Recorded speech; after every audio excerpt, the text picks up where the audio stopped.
All right, welcome back, everyone, to episode 45 of the Take Two Podcast. My name is Noah. This is my girlfriend, Abby. Abby, what are we fresh out of? The Micheal movie. We are fresh out of the Micheal movie. So Yes. episode 45, we're back. If you don't know, this is your first time watching the podcast. My name is Noah. This is my brother, Abby. We talk about movies, TV, and all that type of stuff. And today we're talking about the Micheal movie, which we just watched about 30 minutes ago. So we're fresh out of that. We'll have a full review of that. If you're watching right now, I really appreciate you. And other than the Micheal movie, we're also going to be talking about Game of Thrones Season 6. I'm also fresh out of that, too. Abby's fresh out of Game of Thrones Season 6. If you've been watching the podcast, you know we've been reviewing a season every episode. So it's Season 6 time. And if you watch Game of Thrones, you also know that 7 and 8 aren't the greatest things. So we'll also get onto that next week. But yeah, Game of Thrones Season 6, Micheal review. Daredevil Born Again came out again. You know that I'm watching that. We'll talk about Daredevil Born Again. Invincible Season 4 wrapped up. We'll talk about Invincible Season 4. And we also got a really, really cool trailer of Clayface, the new Clayface DCU movie coming out in October of this year. So we'll be talking about that as well a little bit. And then we'll play a couple games. And then we'll get out of here because the Spurs are playing at 9:30 tonight. Wemby's not playing. If you've been watching the podcast, you know I'm a big Spurs fan. Wemby got a concussion. He's not playing in Game 3, which really sucks. But hopefully it might be better right now. Hopefully we can still pull out the W. He'll be good next game. Yeah. If we can't pull out the W, we'll go down 2-1. But if Victor comes back Game 4, we win that game. We go back to San Antonio. We'll be good. I have faith. I have faith in my guys. I need De'Aaron Fox though. If you're watching this podcast, if De'Aaron Fox is somehow watching this podcast, I need you, bro. You need to step up. We're paying you $60 million. All right, Abby. Other than Spurs, all that stuff, you got anything to say before we get into the Micheal review? No, I don't. Okay. If you're watching right now, we really appreciate you. Hope you're having a good day. Hope you're having a good week. And let's get straight into this Micheal review. Ready, Abby? You got a score for me out of 10? Yes, I do. Okay. Here is our review of Micheal, the new Michael Jackson movie. Out of 10, 3, 2, 1. Give it an 8 out of 10. 8.5, I would say. 8.5 out of 10? Yeah. What did you think about it? What were your thoughts? What were your positives? What are your negatives? Well, let's first both get into positives, and then we'll Okay. talk about our You want me to negatives, talk, or you want you? No, want... I'll talk. Okay. Okay, first of all I want, what I want to say first is, the acting. Really good. Jafar Jackson was very, really very good. Very, he very literally, good. every time he's on the screen, well, basically, the whole movie, literally, that's Michael Jackson. Yeah, he's perfect. He was literally perfect for He's that. perfect. Yeah. And I mean, it's his nephew, too, but he looks exactly like Yeah. him. And he, has, his whole, presence. Yeah. When he's on the screen. It's Yeah. insane. And his dancing, Yeah, so I good. think the dancing and the mannerisms and his the mannerisms. his movement And the voice. Yeah, and the voice. Oh, Yeah, my God. he's perfect in this movie. Perfect, It's my biggest positive about the movie. Jafar Jackson is absolutely perfect. I think he'll get some Oscar nominations for this performance that he puts on in this movie. He's amazing. That's one of my biggest positives as well.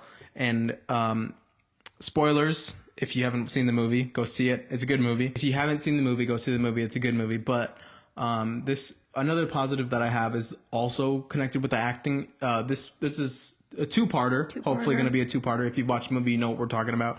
I also think the kid version of Michael Jackson, because God, you start so with good. the Jackson 5 Yeah. and how he grows up with his family, and a big part of this movie is also his dad is the biggest part of this movie.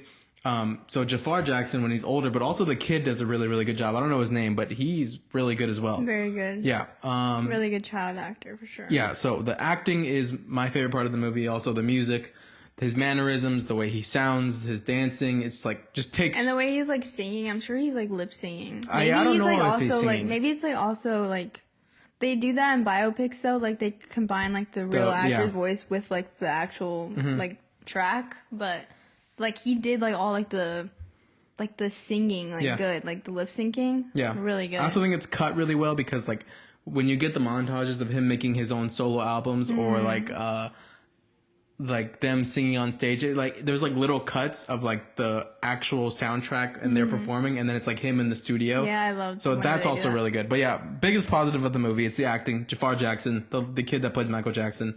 I also loved the part too, what you just said, the Thriller music video. Yes. When he was dancing with in that studio or whatever, and then it was cutting to what do I want the single or the album name to be, and he was looking at the note cards. Yeah. And it kept on going from that to the music video. I thought it was really cool. Yeah. I love that. That's a huge positive of this movie.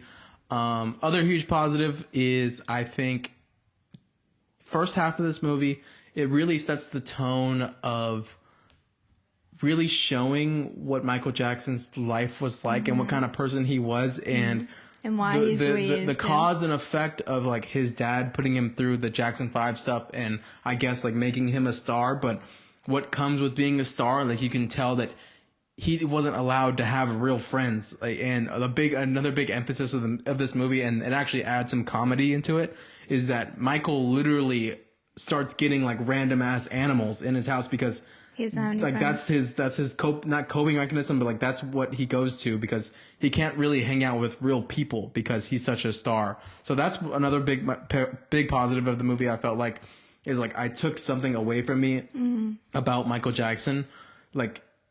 And like what he had to go through and what he was like and what he did and what he was into because of the life he was living. And that was good.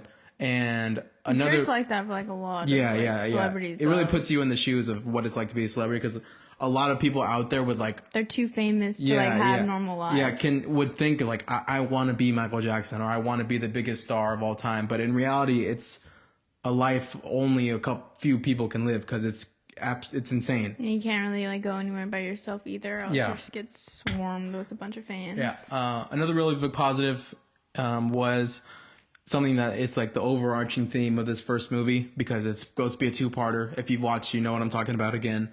His relationship with his dad. It's not really like a positive in the movie, but I think they did it well. His dad is obviously not a great person if you know Michael Jackson, even though I'm not even the biggest Michael Jackson fan, so I didn't know like too much about him or too much of that whole storyline, but I knew he was a bad guy and like something that happened in his life. He abused him. And his brothers, and he kind of used him for his fame and like saying that it was for his family, but he was actually a really selfish guy. And I think the actor played a good villain, if you're so to speak, and that's another big positive of the movie, and it's a whole theme of the movie, so that's good as well. Yeah, I thought that was great. Just like the beginning too, like when you first see how the dad is, like when he's little, like spanking him or whatever with the belt, like that. Like I hate that scene. I didn't like watching that, but I mean, it like needed to be shown because that's what he went through. Yeah. And like that is like his relationship with his dad, like made him like how he is and stuff, and like he wanted to get away from that. Which I don't know. I just thought it was a really good storyline. Yeah. And on top of the dad storyline, another good relationship is his relationship with his mom. Yeah. I don't know anything about his mom in real life, but in the movie it's a good relationship close, and it like balances out the dad being so bad and the mom caring for him so much. But it also kind of sucks because you can tell that the mom kind of takes a back seat to all the stuff that goes on with Michael's life. And you can tell throughout like the whole time that she wanted to say something, but it's like she was a little bit scared as well. Like all of them were scared of him. Yeah. Because, like, I'm sure, like, she was like, well, what if I say something? And, like, what if he, like, does something to me? You know? Like, I'm sure it's like that. But also, I did like the parts whenever she would stand up for him as well. Yeah. But this movie's really good. 8 out of 10. The biggest positives, again, are Jafar Jackson is by far the best thing about this movie. He is absolutely amazing. Another thing with his mannerisms, if you've watched the movie, like, it goes from him as a kid in the Jackson 5 and, like, growing up to be Michael Jackson in like the middle of his career after his hair gets burnt. And you can tell like with the dancing scenes, like his mannerisms even like change based on what time of his life it is. And like you can tell that he's a little bit older, like each concert. And that's like so cool.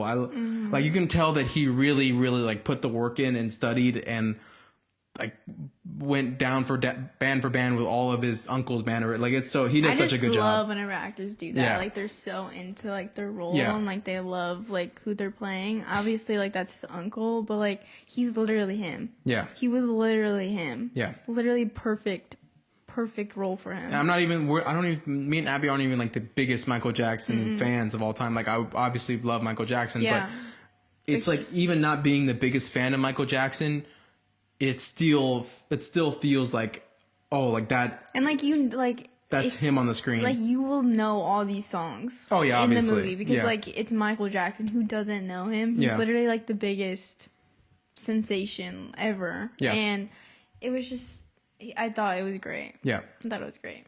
Any negatives? I feel like not really negative. I don't know. I just wasn't expecting the ending. Yeah. So you can talk about it. Okay. Spoilers, but the ending, like the last, I would probably say 15 minutes. I'm not gonna lie. It's just a music video. It's literally just like him singing, which I'm not mad about it. It was good, but I don't know. I just wasn't expecting it to end like that because it was like that, and then it ended like all of a sudden like with like the music still going, and then it says his story continues. Yeah. Like, I just wasn't expecting it to end like that. I knew there was gonna be a part 2 because I saw something about it, but I just wasn't expecting it to like end so abruptly like that. I was literally like, oh. Okay, like it's over, I guess. If you're a movie watcher going into this movie not knowing that there's supposed to be 2 parts, then it's a problem. Yeah. Because it ends really abruptly. It's not even really an ending. Like, I would even take a point off of the movie because it's kind of like Spider-Man Into the Spider-Verse. Like, it's not a complete movie without its sequel. Yeah. So it's not even like a real finished movie, and like Abby said, the last like 12 minutes are him finishing the victory tour with his brothers, and then it jumps to him being a solo artist, and all of that time it's literally not even a movie. It's like a concert. Yeah. But that's like not even complaining because our biggest positives of the movie is Jafar Jackson singing and dancing. Yeah, but I think that was actually thinking about it, I think it was like good to end it off like at that tour, but like not like the ending, like how it just abruptly ended like that, but like how it ended with the tour, like him saying like, oh yeah, like we're not gonna have a tour after this, is gonna be our last tour. And then because he told his security guard that he wanted to be on his own and like do his own thing without his dad, so I think it's like the perfect like time to end the movie because it's like then 2 parts of his life. He's gonna go do his own thing and like be independent without his dad. So I thought that was a good ending. Yeah. But besides like the abrupt ending, I think that's like what takes like the point off for me. The abrupt ending, and also there are some points in this movie to where like a certain scene will happen with him and his dad, like when his dad like basically gaslights him into doing the victory tour, and then a scene later it'll be him at a concert with his brothers or something like that. Did you want more like dialogue scenes of him and his family? Because that does happen sometimes in the movie. I did think about that because it was like that one scene with him at the door. Yeah, there's no like pushback. No, like it's just like, hey, I'm having a thing, and then literally that. And it's like a camera angle of just him and his face, and then boom, we're like 2 years later in the victory tour. Yeah. Would you have rather them have like some dialogue context in between? Okay, yeah. Because I would say that's another one of my negatives. Would have wanted like to see scenes of him saying like, okay, like I guess I'll do this. Yeah. But I guess it makes sense. Also, like you understand what's happening even without those scenes because it's like, well, his dad is telling him to do this thing, and then he doesn't want to, but he's still gonna listen to his dad. Wish I just got some more. I know we're saying it's a biopic, and I know this is how they're made, but I just wish I got a little bit more of Micheal, like struggling with that stuff alone, like with the tour and with his dad, rather than like a scene of him and his dad. Boom, we're at the performance, and you can just like infer that he had to just say yes. Yeah, that's another one of my negatives, I guess. Yeah. But then it's like, it cuts to the singing and dancing, but the singing and dancing is also my biggest positive of the movie. Yeah. So it's fine. Yeah, I would say the same thing. Like, even though I loved, like, the big performances in the movie, I would have wanted to see maybe instead of, like, some of those scenes, add some more, like, dialogue with Micheal and, like, what he's going through and stuff. Yeah, because even Jafar's acting outside of the singing and dancing is also really, really good, and I loved it. So I wish I got a little bit more of that to, like, even further push his Oscar case for Best Actor or whatever. Because I feel like when we get to the Oscar season, they're going to be like, oh, he's just singing and dancing. He's not really, like, acting. Even though that is definitely acting. I feel like also in the second movie, too, though. I feel like there has to be, like, when more is that coming dialogue. Out? I don't know. Yeah. I don't know. I mean, you said... I don't know, yeah, either. They probably filmed it already, no? Yes, I'm pretty sure. I mean, I'm sure there's going to be more dialogue then because he's going to be older and, like, everyone knows how his life was, like, towards the end of his life. Yeah, you know? With he changed his whole appearance and stuff, So it's probably going to be more crazy, Yeah. But another one of my positives talking about his appearance is that even though I'm like giving a point off for like the little dialogue sometimes in certain scenes, there is really good moments about him with his mom and how he feels about himself. Yeah, about how he feels like he has to be perfect. Mm-hmm. He can't have any friends. He's like watching cartoons, and you can tell he doesn't even fit in with like his brothers as they're getting older. So there's a lot of good out of that. I just wish I got more of it. But the stuff that takes place of that stuff that I want is also Jafar singing and dancing. And it's like the best thing ever. So, yeah. I feel like we're more just like people who like more like backstory, dialogue stuff. Yeah. Like even though like we got all of that, like we like understood what was happening and like I wanted the main thing stuff. You wanted like the more inside juicy stuff. Yeah. And I got that. Like maybe instead of some of the long performances, maybe add some more little because there's multiple performances where it's literally the whole entire song. Yeah. And sometimes it's like, oh, what the hell? Or like mostly at the end, too. Yeah, I agree. But there's also, like, even, I guess it's the end. You don't know the movie's going to end, but when I was watching it, it was like, he's still singing, and we're cutting to, like, the 7th pan of a girl passing out. Yeah. I was like, what's going on here? But then it ends, and you kind of get it. But it's a good movie. 8 out of 10. Yeah. It's really all I got. Yeah. No, I will say, though, some of my favorite scenes were the scenes where, like, he's like looking at himself. Yeah. And like his nose job and like his thing on his hand. Yeah. Like you can tell that he really just wanted to be perfect. Yeah. It's really sad though. It is sad in a way. Because that's just like how he felt about himself. Yeah. You know?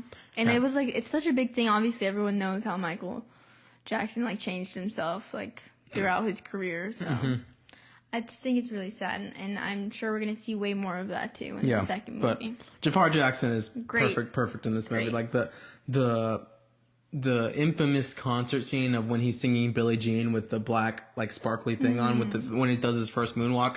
That's amazing. Yeah, and like the way it's like cut and the sound and like the people in the crowd and even my last positive about the movie is when he's first releasing his solo albums, like his first album and his second album, but he's still with the Jackson 5, there's really good montage scenes of like him working on the music, but then also it kind of like lets you know or shows you with certain scenes, like there's like a lot of people like dancing in a club or there will be like people in the real world. It shows how like the real world is affected by the album that he just put out. And like how big the album actually was and how big of a star he was because the world was literally changing as he was releasing his music. And that's what I really liked about the movie as well because he is literally the biggest star of all time. Yeah. So I thought that was cool. Yeah, I thought it was really cool too. Yeah, but other than that, Jafar's amazing. Singing, dancing, amazing. The costume design was perfect. Oh, yeah. Like his outfits, everything was perfect. Yeah. Yeah. That's all I got. He was literally him. Yeah. It was crazy watching it. It was literally him. Yep. So good though. 8 out of 10.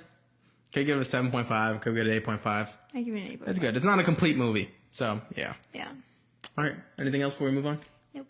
All right, Abby. Let's move on to Game of Thrones Season 6. I'll let you take the lead. I'll get a score out of Abby first, and then I'll let her take the lead. Abby's finished with Game of Thrones Season 6. Abby, do you have a score for me out of 10 Game of Thrones Season 6? What did I rank the last? You think gave it an 8. Okay. Season 5. I'm gonna give this Wait, let me count down. Never let me count down. Okay, I'm thinking. Let me know when you're ready. Okay. Okay. Here's Abby's review for Game of Thrones Season 6. Out of 10, 3, 2, 1. I'm gonna say 7.5. Okay, so it goes down from Season 5. Yeah. Okay, explain yourself. So I just finished it last night, and it was insane, the last 2 episodes, but from the beginning, Jon Snow was dead, and that pissed me off. But, like, then the second episode, I think, he came back to life, and honestly, did anyone ever say, like, what if he just, like, stayed dead? Because I thought that, too. I was like, well, why did they bring him back? It's the Lady Cassandra, like, the Lord of Light told her to... So... But still. Here's the thing. Okay. What I thought watching the Battle of the Bastards scene. There's a scene in the second to last episode of the season of the Battle of the Bastards, and he's talking to the red woman, in her tent, and he's like, "Why did you bring me back?" or whatever. Or he says, if I fall in battle, don't bring me back again. And she says, "I can't tell you what I can and cannot do." So if you've watched Game of Thrones, you know that Jon Snow is not Jon Snow. He is a Targaryen. Yes. He's Lyanna and Rhaegar's son. So he has a claim to the Iron Throne. Why was the Red Woman so pulled and attracted to Stannis? He had a claim to the Iron Throne. So it's like why is this woman want to bring back Jon? It doesn't really make any sense. He's a bastard. It probably makes sense more now that you know that he is a Targaryen. He's Rhaegar's son. That's probably why the Lord of Light is telling her, I have to bring this person back. On the last episode, she left. He kicked her out. Because Sir Davos found out that she killed. Did you get that really good scene of Davos being like, she was a little girl, she burned her, and she was like, I loved her like she was my... That scene's so good. Yeah, that's the scene I was literally just talking about. Okay, season 6 though, season 6. Yes, that scene. Keep going. Okay, yeah, I thought the season was good. Apparently it's the last good season, which is very sad. Yeah. But I thought it was still really good. There was good scenes with Daenerys, which I really liked.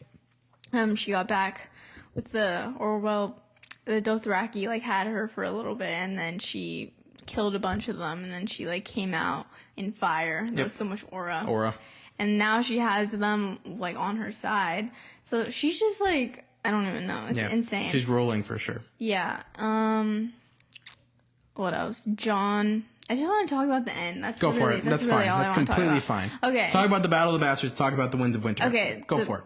Battle of the Bastards episode was probably one of the best episodes of the show. Okay. Insane. And the way it was like filmed too, so good. Like I love that scene whenever they're literally about to like fight and like the horses are in the slow-mo and then it shows Jon with his sword. Yeah. That scene is so good.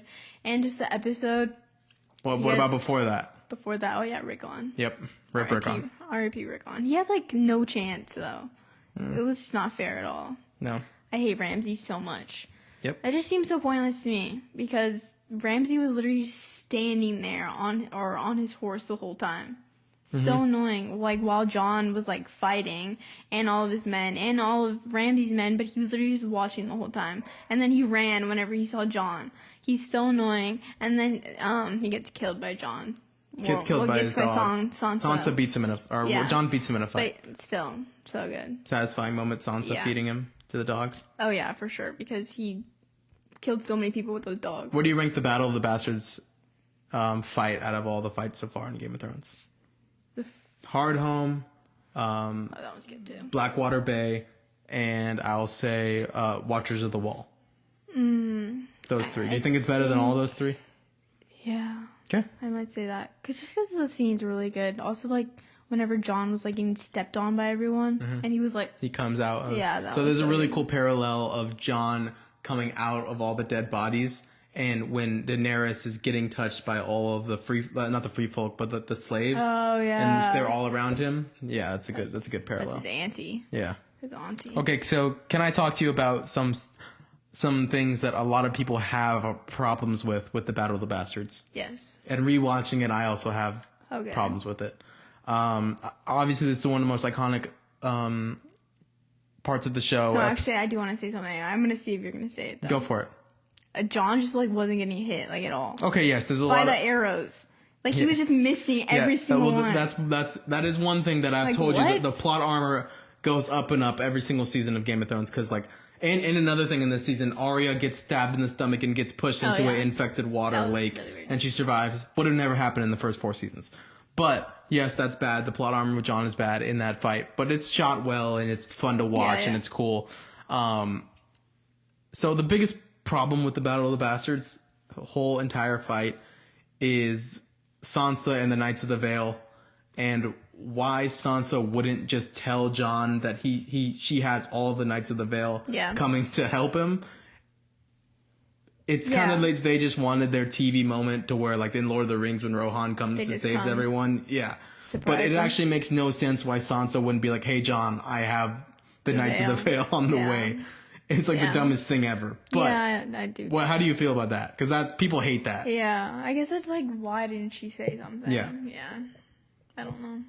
Because they have a whole conversation the night before of Sansa being like, we don't have enough men, and Jon's like... But no, there's a scene, too, that you didn't watch with me, like, a few episodes before, and she was, like, talking to Baelish right before, like, at a scene, and then right after, there was, like, a meeting with Jon and, like, everyone, and she, like, lied about, like, seeing Baelish right then and, like, talking to him and what he was saying. And Brienne, she was, like, looking at her, like, weird, like, why didn't you tell Jon? I didn't really get why she didn't tell him. That's the biggest problem with the Battle of Like, why would Sansa... there's no explanation why Sansa wouldn't tell Jon that she has her whole army coming to help. It's just they wanted that moment of TV where Sansa comes and saves the day with the Knights of the Vale. Yeah. It doesn't really make any sense writing-wise. Yeah, true. But everything else is cool. It's just that is bad. Yeah, I was just trying to make, like, a big moment for Sansa. Yeah, I mean, I guess it was cool in the moment, but, like, also, like, if you're really thinking about it, that's what happens in the later seasons of Game of Thrones. You'd be like, oh, that looks so cool. That's really awesome. Like, and then you stop to think about it, and it's like, that's really dumb. Yeah. All right, Winds of Winter. The season finale of Game of Thrones season 6. I can't Let's hear your thoughts on it. A lot of things happened in this episode. So many things happened in that episode. Okay, first, Cersei. I was like, what is happening? Like, the whole, like, Deceptive Baelor. First, like, 10 minutes, I was like, what is going on? Because it was, like, the music was kind of creepy, and it was also, like, quiet at some moments. I was like, okay, this is kind of scary. So then it was, like, showing Cersei, and then, all the Faith, and, the High Sparrow in, like, a room for, like, the trial for Loras. Yep. And literally, like, they're like, Marjorie, she's like, there's something going on. Like, something feels off. Like, where's Cersei? Like, she's obviously gonna do something. And I was like, oh no, like, what's happening? And then, all of a sudden, friggin', Lancel, he, like, goes to, like, follow some kid and, like, go find Cersei. And then he gets stabbed. And then he's, like crawling on the floor under, like, the Deceptive Baelor. Yeah, Deceptive Baelor. And then, it's, like, that green stuff. What is it? Wildfire, right. Okay. And then he touches it, and then everything just blows up. Yeah. I was like, no way. And then it was showing, like, the building, and it literally just, like, was collapsing. It was crazy. I was like, no, Marjorie died. Because I actually liked her. Yeah. And, yeah, and then Cersei was just watching with her wine, drinking, all smiling. And then it showed Tommen, and he was looking outside. And then he puts his crown down. Yep. And then he comes back, and it's all quiet, and he just freaking falls. Commits suicide, yeah. Because of Marjorie's death. Because of Marjorie. I thought it was good, though. Yes, that whole overarching scene is really good. That he, like, really loved her. But I feel like a weirdo saying this for the Battle of the Bastards and this. Here's another problem everyone has with this scene. Okay. It's not the scene itself. It's just like the Battle of the Bastards. Like the fight and the way it's shot and the music is perfect. Everything's perfect about it. It is, when you stop to think about it, it doesn't make any sense. What? Him killing himself? No, not Tommen. Cersei blows up the Deceptive Baelor. She's supposed to be there to begin with, to be put on trial. She blows up the Deceptive Baelor, kills thousands of people.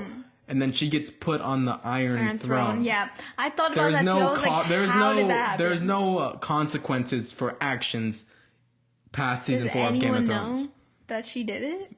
Yes. Yeah, I don't know. Who else would do it? Because I was like, who let her be on the throne? Exactly. Like, I thought about that too. That's the huge problem with that scene with a lot of people. Yeah. Okay. It doesn't make that much sense. Let's move on. Next thing that happens in Winds of Winter, Arya's revenge on House Frey. Oh yeah, that was good. Thoughts on that? Yeah, that made me happy. Yeah, that made me very happy. Because Walder Frey just sucks so bad. Oh my gosh. I don't know. That just made me really happy, and I just love, like, what she said too. Yeah, winter came for House Frey. Like, those are, like, the last thing you'll ever see is a Stark looking down at you. Oh, that scene's so good. So the whole Arya plotline, which sometimes you didn't enjoy that much, with the many-faced god. I kept telling you, I kept telling you every single time that this is a little boring, but this whole storyline gets good payoffs in the show, and I think this was actually really, really good from the writers. In the upcoming seasons, or? No, just the revenge of the Red Wedding and Arya killing House Frey. Yeah. Like, that is actually a good moment. It was a really small scene, though, but it was a good moment. Yeah, but they wrapped up that whole story. Yeah. Like in the same place that they killed Robb. Mm-hmm. And because Arya watched Robb die. They actually didn't wrap it up right there, though. What happened? I watched the first episode of season 7. What happened? I don't remember. And it started off with Walder Frey. I was like, what's going on? Didn't he just die?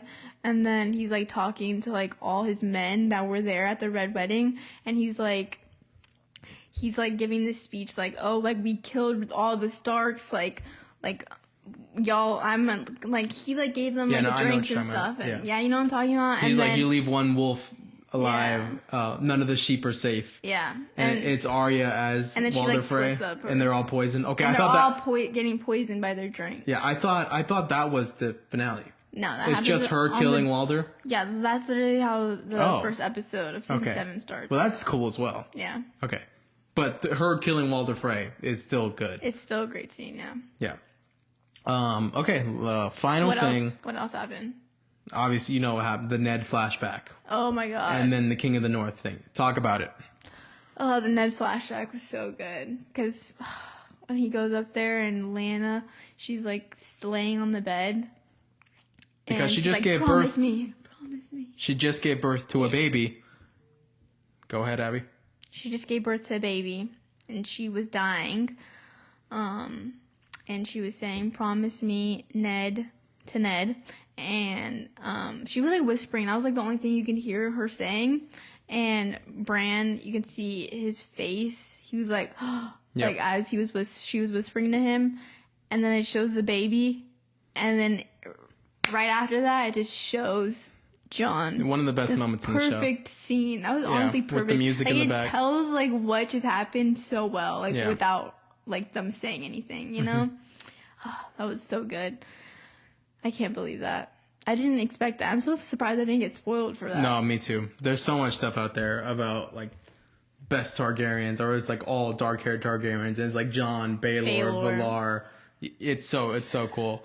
But yeah, that scene's one of the best in the show. Can I ask you what storyline is so good? Yeah, the whole Robert's Rebellion stuff is like, because then you think back to season 1 and you know that Ned never cheated on Kat.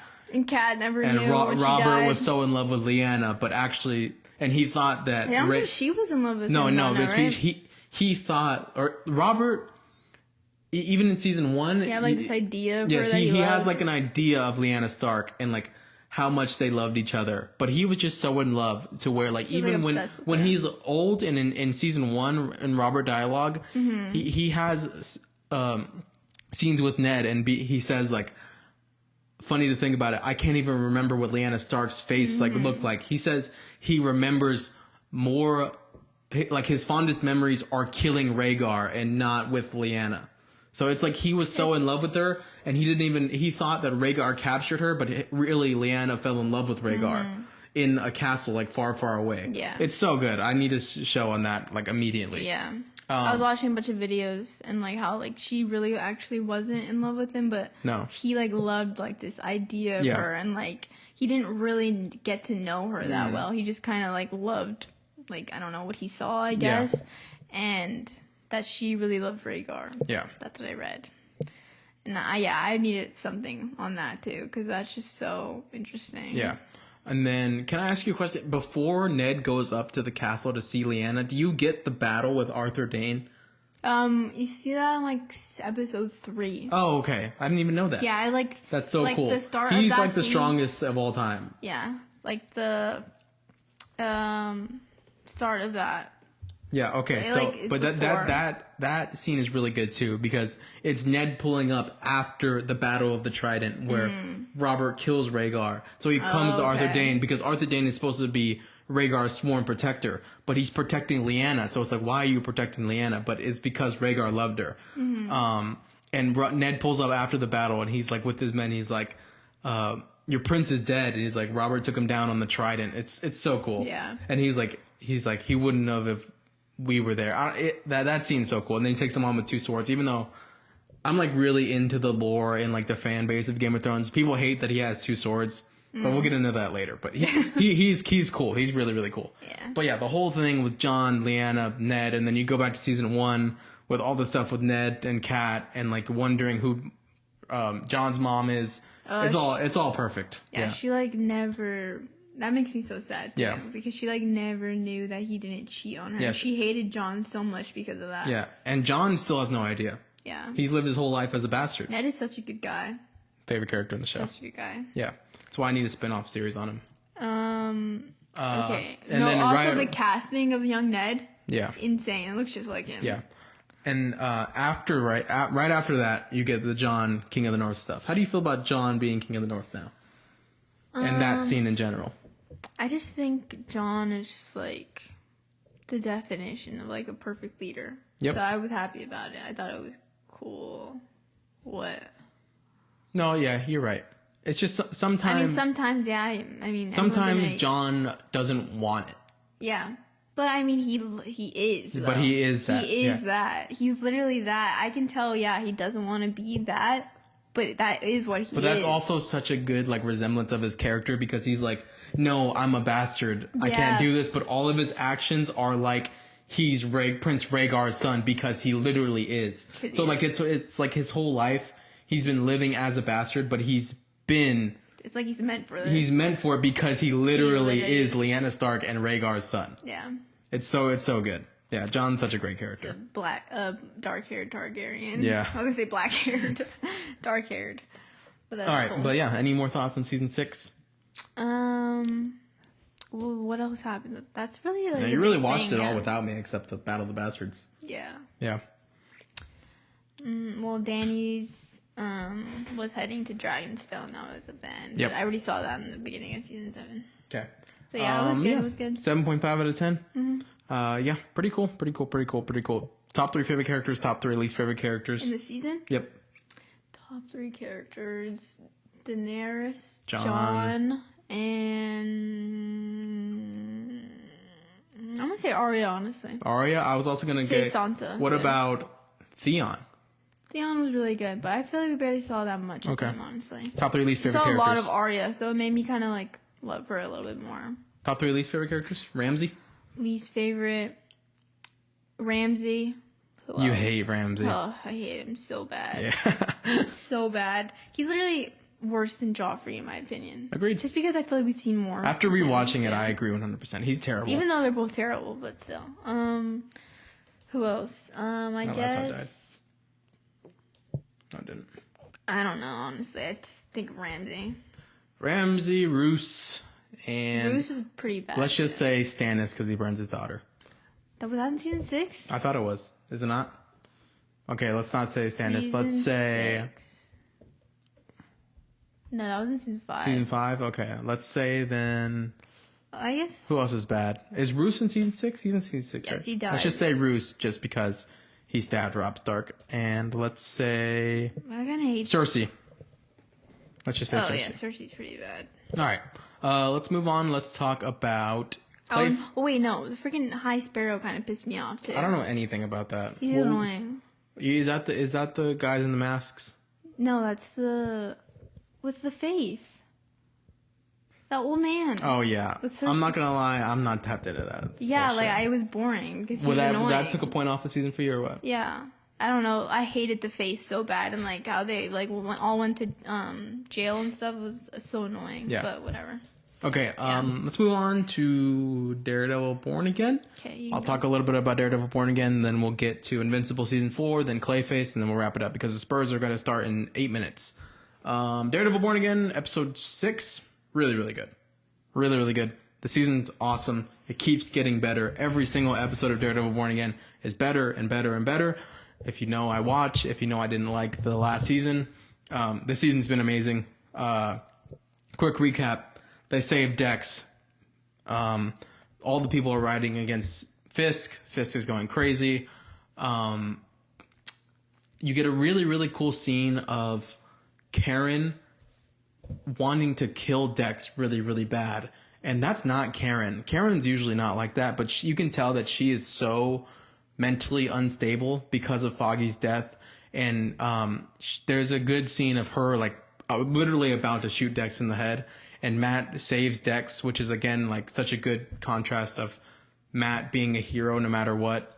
So that's really cool. And it's really interesting to see Karen like that. But then the best whole thing of the episode is Kingpin versus Matt 1v1. You get a really, really cool shot from the comics. I love this comic stuff. The Spider-Man Brand New Day, all the comic shots in there. Yeah. The Daredevil Born Again, that. like it's the best thing ever. You get a really cool shot of Kingpin sitting in his quarters, and Matt pulls up, and like there's just a shadow, and it's his horns that go across his face. It's awesome. That's cool. And then you get a 1v1 with them. One of the best fight scenes in the entire season. You also get Jessica Jones in this season. I didn't watch The Defenders, but I think she's still cool. But yeah, the fight scene between them two is amazing. Kingpin is like really fighting, and he's like throwing Matt around, but then Matt gets the better of him, and like he uses his things to like wrap around his neck, and then he pulls him and like knees him in the face, which is another comic panel, Oh, really? and it's just amazing. Yeah, Daredevil Born Again has been absolutely spectacular. Way better than the first season. Way better than the first season. I love it so much. It's awesome. 9, 10 out of 10. Love it so much. Daredevil's my favorite thing of all time. Please put him in Spider-Man Brand New Day. That's all I gotta say about it. Imagine. You think he's in that scene with the hand? Like you said that they like cut him out of the trailer or something? I can't tell if it's like actual logic saying that he's in it for me, or it's just the love of the character. Yeah. But I feel like it would make sense, like, for him to... Because of the hand, yes, and because of Daredevil. And the Punisher's also in there. And Frank, it makes sense, yeah. Okay, but yeah, that was a quick review, but Clayface, Abby? Yeah. What were your thoughts on the Clayface teaser that we got? I thought it was really good. Yes, it looked It was, awesome. like, creepy. Oh, and yeah. that's, like, the point of it, obviously, because it's supposed to be a body horror movie, but, like, the way that they, like, put it together, like, the very first scene of him with the bandages on his face, that was creepy. And him just staring. Yeah. Creepy. Yeah, this has been one of my most anticipated movies for a long time in the DCU and just of 2026. But after seeing this trailer, I think Clayface is gonna be at least a top 2 comic book movie of the year. I have a lot of faith in Supergirl. I have a lot of faith in Spider-Man Brand New Day. I'm excited about Avengers Doomsday. But Clayface, after this trailer, after seeing what type of movie it's gonna be, after seeing the marketing of this movie, I'm completely on board. I'm like so ready for the movie, and I'm so ready for it to be like my favorite comic book movie of the year. Like, I think Tom Reese Harry's I don't know if I pronounced his name right, but he looks amazing in this movie. Just like if you've watched the podcast, you know I'm a huge fan of acting with your eyes, and it's something that Robert Pattinson does in The Batman, and it's something that in this trailer you see him do. Just of that still shot of him in the hospital bed, like knowing that something like completely terrible just happened to him. It's amazing.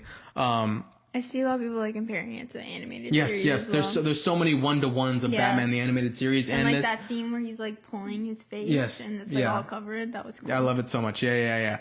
It's adapted off the Feet of Clay thing from the Batman the animated series, which I love. Yeah. But yeah, this movie looks scary. I don't know if it's gonna be like super scary, but I think it's gonna be creepy. Yeah, like hard to watch, which I love. And I don't think it's going to be like a scary movie. No. I think it's going to be like one of those uncomfortable type of things, which I think is really good for the character. Yeah. Last thing I'll say about this trailer is that I am absolutely in love with the idea and the reality of this universe having something like Superman from 2025, and then the year after putting something out like Clayface, which is like this crazy body horror, absolutely going to be like rated R thing. Like it's so crazy how that's in like the same universe. Yes, I love it so much. Like that's my favorite thing about this universe so far. And another thing is in this shot in the trailer you get the scene of him with the club in the alley. So I really love that they're still going, like this universe is sticking to fantastical, like the superheroes and the villains are doing what they're supposed to be doing in the comics. Is it like connected to him? Yeah, okay. He's made out of clay. He can just shapeshift and whatever to whatever. Okay. So it's like he has the hand. That's cool. But so when he wants to make the club, he'll make the club and just kill someone. That's kind of sick. That's really cool. I like that. And even the shot of him in the bathtub, I've seen a lot of stuff saying that like he's not in a bathtub. Like his body is the bathtub. Yeah, it's like that. He's like, it's terrible. Oh my god, that's gonna be creepy. I'm really excited for that. Actually. Yeah, and the idea too that he is like they're going with a Matt Hagen Clayface, because there's like 10 Clayfaces, but he's the Matt Hagen Clayface, and I think it's like the Matt Hagen Clayface, but it's like the storyline of the Basil Carlo Clayface with him being an actor. Yeah. But yeah, trailer looked amazing. I'm so on board with this movie for it to be like a top whatever comic book movie of the year. Yeah, I think it's going to be good. I'm excited. I love the change of tone from the Superman to Supergirl to this. It's just all. I love that for the DCU. Yeah. It's like I love it so much. Does it come out before Supergirl or after? No, after. Supergirl comes out this summer. This comes out in October, which is going to be so cool. Like Halloween, and then we're all going to go see Clayface. Yeah. Perfect. It's awesome. Yeah. Do you think we're going to get any sort... Oh, another thing before I ask you the question, another thing that I love is that we're going to really see in this movie the Gotham in DCU. And I hope that it's dark. I hope that it looks like a cartoon. Are we going to get like a little Batman? Yeah, that's what I wanted to ask you. Do you think there's going to be any sort of Batman... anything in this movie, in the Clayface movie, like that we're gonna get? I think maybe, but I hope they don't show like him. I hope they show like the bat symbol on like in the Penguin sky or something. Yeah. Okay, that would be cool. Yeah, not like at the end of the movie though. Maybe like some time like towards the middle, or like maybe like he's watching the news or something. Yeah. You know, like just like a little thing. Yeah, it would be cool. Like you said, even the bat symbol, like you can see like Matt Hagen like struggling. Like there's a shot of him running in an alley or something, and he like turns the corner, and like himself, we get that side of a Batman villain to where he's terrified, but then he's like, why is this happening to me? And he looks up, and it's the bat symbol. He's like, why is this happening to me? And then like it slowly like turns into like, this is my life now type of thing for him. Yeah, I thought about that too, like with that scene whenever he's running, and then like in the back, like subtly like putting like the bat symbol. What if it's like a scary movie, unsettling movie, but there's like jump scares of like the Batman around the corner? Like that'd be so cool. Oh yeah, that would be pretty cool too. Or like him in like the shadows or something, like not actually seeing his suit, like seeing like the silhouette of him or something. I think that would be really cool. Yeah, that would be awesome. But we're getting the Gotham in the DCU, which is amazing. I'm like super excited for it. I hope it looks really good. It was shot and filmed in the same place that the Batman has been filmed. But yeah, trailer looked awesome. It's so funny because this Clayface in this trailer looks like it should be in Matt Reeves' Batman universe, but it's in the DCU. But I really like that. Yeah, I like that a lot. But yeah, that just shows like how diverse, like, different like all the characters are too. Like it's cool because it's like all in the same universe. Like Superman was like, you know, like this cartoon happy, like fantastical movie, really bright movie. Yeah, really bright. And then you go to freaking Clayface and it's all dark. But that's because that's like how his life is now, you know. I hope that as long as the DCU is going, they never stop doing that. Like every character should get their own tone that fits their character no matter what. Yeah. Invincible season 4, Abby? Yes. Here's you have a score for me out of 10? The whole show? We're going to do the whole season. We're going to do the finale and we'll talk about the finale, but then we'll briefly go over the whole season. Okay. If you're still watching, really appreciate you. I know we've been talking for a while, but yeah, this has been a fun episode, and the Spurs are playing right now. If you're watching right now, this is the last thing we're going to talk about, right? And then we'll do the game, and then we'll go. Okay. We'll go Invincible really fast. But yeah, the Spurs are playing right now, so we're going to get downstairs soon. Yeah, it's because we'll mostly just talk about like the last episode. Let's just talk about the finale. Yeah, because we've already talked about all the other stuff. Okay. But still, as a show as a whole, what do you have a ranking? I think Invincible season 4 is the best season of Invincible. It just keeps getting better. Obviously, I have my critiques like the animation or pretty much just the animation. Honestly, that's my only critique of the show. The writing is perfect. The storylines are perfect. The characters are amazing. But talking about the finale in specific, did you think it was a good finale? Some people think it's really underwhelming. What did you think of the finale? I thought it was good. Are we going to do a ranking? Of the seasons? Of the season. Oh, no. Of the season. Okay, yeah. Because you were going to say what's your ranking, and then you didn't say anything. Oh, my bad. Okay, so what's your ranking out of 10 for Invincible season 4? 3, 2, 1? 9. 9 out of 10. Yeah. The only thing that keeps it 10 out of 10 is the animation. I will stand on the hill. It's not good. I would wait a year. We had that conversation before. But the characters are amazing. I love this last episode. A lot of people think it's underwhelming, but I just think obviously it's something different than the big battle that we've always got season to season. But I think the character work, the dialogue. I think it just worked. Like it didn't really need like the huge battle at the end. It was a good setup. Yeah. Them coming home and seeing how really, really messed up Mark is. and him seeing he's like traumatized. Yeah, he's traumatized. He's really, really traumatized. It was really good. I think everything that they did with Adam Eve and the way Mark handled the whole situation was really good. Mm-hmm. And feeling for her and also feeling for Mark, those two characters is good. Yeah, I thought that last scene, or the scenes with them in that episode were so good. Yeah. The only thing that I really have a big negative about is that they really, really off-screened and cut Paul and Debbie's relationship. I know. Really fast. And that's something that I know doesn't go on in the comics, so I know that they had to kind of wrap that up. But for Debbie to have this character development in the show and have to build her character and her getting over Nolan and her taking us through how she got over Nolan and Paul being such a big part of that, for her being happy again and to just off screen their relationship being over and then her just going with Omni-Man straight after that. I thought that was kind of killed a little piece of me with Debbie a little bit in the show.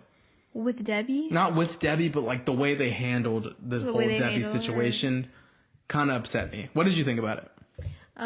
Yeah, I was gonna say, like, when I was watching it and like he was like, oh, like we're still friends now or whatever. I was like, what? Like, when did they break up? You know, like they didn't. Well, obviously, like we didn't see anyone like while they were in space, like what was going on in Earth and like their lives. But like, I feel like that was just like too fast for that to happen, especially like all the stuff that they've been showing with Debbie and like with Paul too. Like I feel like that was such like a shitty way to like let him go out like that. Like, okay, like I feel bad for him. Yeah, like I just thought that was kind of I just think he was too important for her whole character arc of getting over what Nolan did to brush him aside that fast. Mm-hmm. You know what I mean? And like, when did it ever become like a thing? Like, he was like, yeah, our lives are just too different. Yeah, but like he was adjusting to her life. He was like, their lives are too different. Their lives have always been different, and they learned how to be happy together. Yeah. So that kind of made me upset a little bit. Because like she made him understand like her life and like this like the superhero life that she lives with her sons. But it's like, he said like, oh yeah, like, you know, like our lives are too different, but they were like molding their lives together. Like, I didn't really understand that. Yeah. And like he understood too, like he literally knew that Mark and it was just a way to cut his character, and I didn't enjoy it too much. It kind of sucked.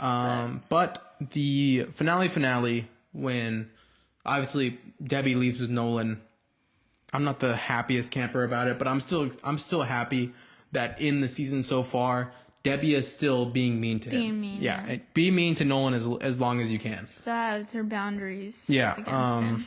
We'll see what happens in the next season. But, yeah, that was good. And the final scene with Thrag and Mark in the air, after he realizes that it's not a hallucination, he's actually there, and he's having the remaining Viltrumites be on the planet to mate and reproduce with the humans. And they're not going to hurt each other as long as they let them reproduce. And Mark has to make a decision. But it's really, really good because Mark doesn't really have a decision to make. He has no choice. He lets them live there or everyone dies. And he knows that. So that's really a good push and pull, which Invincible does all the time. And it's like a really good moment because he's like in his brain, he's like, no, no, no. But he thinks about it and he doesn't have a choice. So it's a good character moment for Mark. It's cut well with the flashbacks and even the flashback of Eve because he's thinking of her. Good moment. I just saw like good way to leave off the season. The whole episode was just so like perfect, like with Mark. Yeah. Because it was really just showing like how scared and traumatized he is, like the whole episode, and then by the end he has to make this huge decision. Like he's literally terrified. I just thought it was great. Yeah. With Mark. Yeah, great season. Yeah. That's really our review of Invincible Season 4, though.